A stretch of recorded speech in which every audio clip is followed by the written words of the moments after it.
heart check. Shalom, peace.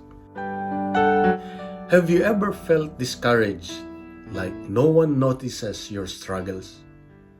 Maybe you've been trying to do the right thing, but instead of appreciation, you've received criticism.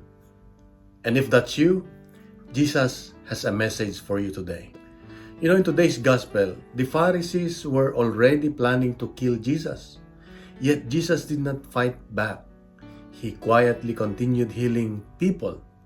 Then Matthew reminds us of this prophecy. A bruised reed he will not break, and a smoldering wick he will not quench. What a beautiful picture. Jesus doesn't throw any broken people. He restores them. When you're weak, He doesn't push you away. He draws you closer. Maybe you're carrying disappointment, feeling emotionally tired, or wondering if you'll ever recover from your mistakes. You know, today Jesus whispers to your heart, don't give up. I am not finished with you yet. Don't give up.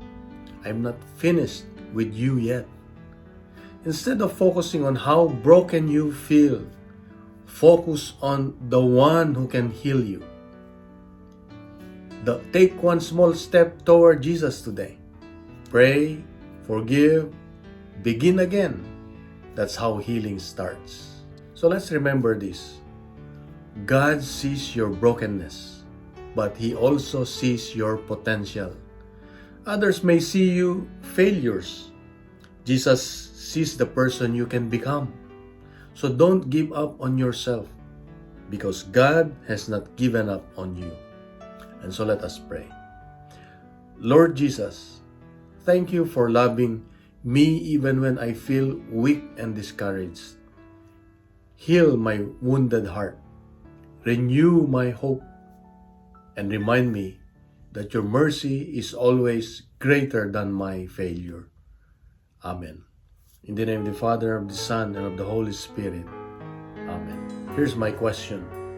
What area of your life do you need Jesus to restore today? Your answer? Please write at the comment section. If these daily gospel reflections help your prayer life, follow so we can reflect together every day. Let's fill social media with good news, not fake news. Let's make the Word of God go viral one heart at a time. God bless you, and remember, God is good, always good. He is good.